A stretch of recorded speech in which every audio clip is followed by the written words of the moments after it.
Have you ever wondered if a man was truly into you while dating? If you have, then you're going to want to listen to these 7 things because this is going to help you determine if he's really that into you.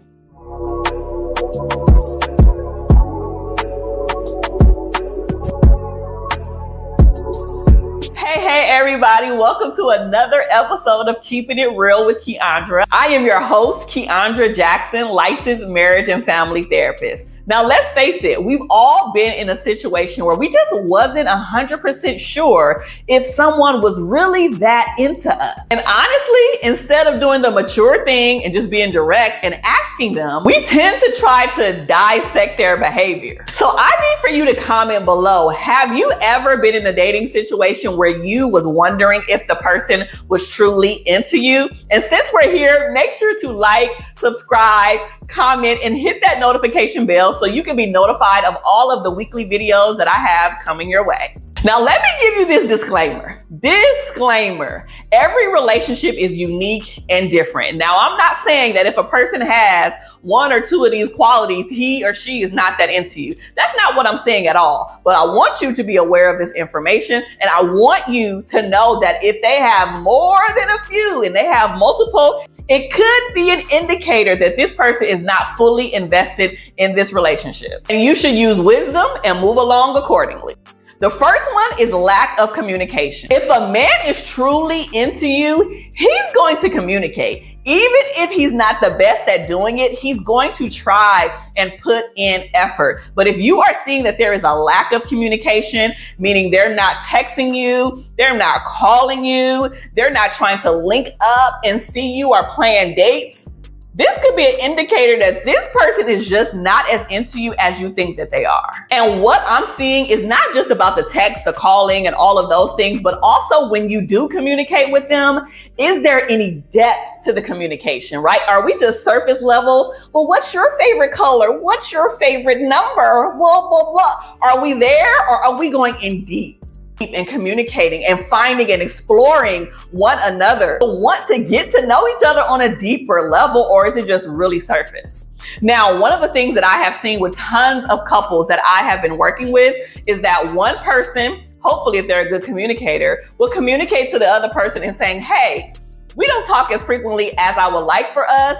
I need for us to communicate at least 3 times a week, or I need a good morning text. I need a good night text. I need I'm thinking of you in the middle of the day text. Whatever your preferences are and what you need, I'm not here to judge you. But if you express that to them, as you should, because we're about direct communication over here, and they still choose to do better and be better, I can tell you right now, they not that into you, boo. Number 2 is inconsistent behavior. If a man is into you, he gonna be consistent, boo, because he don't want to run the risk of another man coming to swoop you up because he out here being dumb and foolish. If he is hot and cold, one moment he's super consistent, calling, texting you, y'all going on dates all the time, and then you don't hear from that fool for a month, that's a problem for me, right? And y'all always know that my words are what?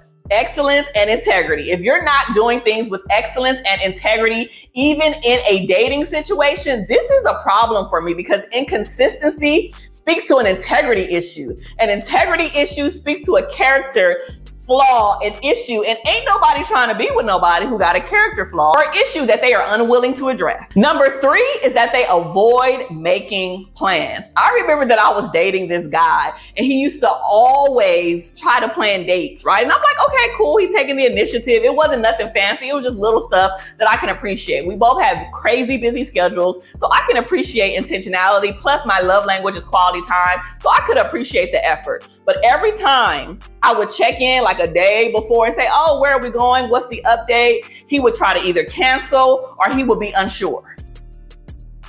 Wrong thing to do with me. Don't try to cancel on me at the last minute and that be a consistent weekly thing like every single time.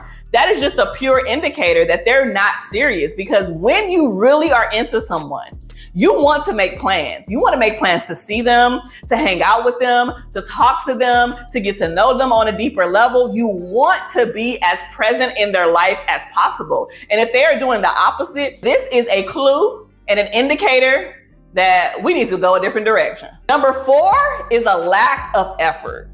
Now, I've said this before, but when a man tries, not that he's perfect, right? Because there's no such thing. But when he tries and he puts in effort, that thing is sexy to me. But for a man who lacks effort, it's a complete turnoff. So if you are finding that the person that you are dating is not putting in the effort, they are not trying to plan activities to come see you, they are not trying to go deeper with you, they are not trying to do anything, they just want to have you around. So when they do feel like hanging out, you're there, or when they do get lonely and they want to talk to somebody, that you're there. No, boo-boo. You are not a placeholder. You deserve so much more than that. And you deserve somebody that is fully invested in you. Because we all know that whole nonchalant behavior, that don't work over here. Moving on to the next one. Number 5 is that there is no talk of the future. Now, if you're dating somebody and they are talking and using inclusive language, as I like to say, and they're saying things like we and when we and how we, then you know that this person has a thought pattern where they are including you in their future. Whether that is moving from dating to a long-term relationship, getting married, moving in together, being more serious, whatever that is, they are including you in that because that means that they see a vision of you being in their life long-term. Now, if that man ain't never said that, and it's always everything separate, and he does not want to include you into his world, this is a red flag for me. Because at some point on the journey, you need to be intertwining lives. At some point along the journey, you at least should be introduced to a friend of his or a family member, or there should be some language about moving forward collectively and together. And if that isn't the case, then that person does not see you in their future, and they probably got somebody else who they may see in the future. And again, they just keeping you as a placeholder until you finally stand up for yourself and let that fool go. The next one, number 6, is inadequate physical affection. Now, I know everybody is not all about physical touch. I know that's a love language, and some people love physical touch. I'm here for physical touch. I really, really am. But there are some people who are not, right? And I'm not saying this to be a deal breaker, but what I have seen from the healthy couples and the people that I have worked with, healthy relationships have some type of physical affection and touch. Even if it's not PDA, right? Because some people are like, I want to hold your hand. I want to be booed up, cuddled up at the house behind closed doors. I don't want to be kissing you, slobbing you down in public or doing too much in public. Some people just have preferences like that, and I'm fine with that.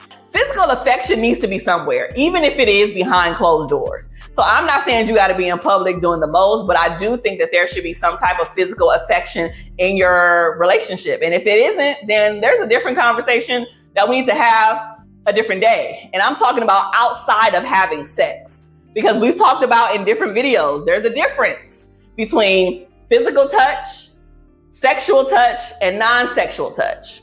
I'm gonna link the video up here so y'all can watch it. And last but not least, number 7 is that he talks to or talks about other women. Now, let me break this one down to you. Typically, what I have seen, that when a man is truly into you, he will put time and energy into you.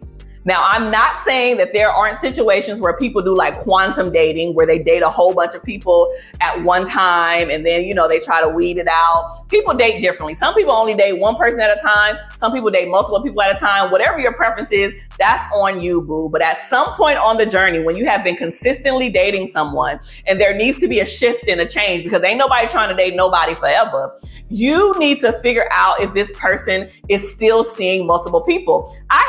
It's not a theory because it's accurate, but if you are dating multiple people, and it don't have to be a lot of people, and I'm not even saying that you're sleeping with the people, but if you have more than one person that you're seeing at a time, when you really find the person that you like, that you enjoy, that you are potentially seeing a future with, you tend to give that person more time, more energy, more text messages, more dates, more of all the things, right? And all of the other people that you are potentially dating tends to weed off and fall off because you're putting all of the energy into this person. And naturally, this person is going to weed and fall off. The same thing should be happening for him with you. If he feels like you're the person that he wants to be with, all of the other bust down, all of the other thoughts, bust down, Tatiana, hey, all of those tend to weed off, right? And if you are finding that it's not, and he's keeping all of the women still around, he's still on all of the dating apps, he's still on all of the things, well, this is something that you may need to reevaluate. So let this be a confirmation to you, whether that is in a positive way, like, oh, the person I'm dating ain't doing none of these things, we moving to the next level because it's serious over here, or if it's a more negative thing, well, like, man, my person that I'm dating doing all of the things, and I probably should let that person go. Whatever it is for you, I hope that this information was helpful, it's useful, and that you will use it to help navigate this dating space more intentionally. So thank you for watching another episode of Keeping It Real with Keandra, and I'll see you in the next one. Bye.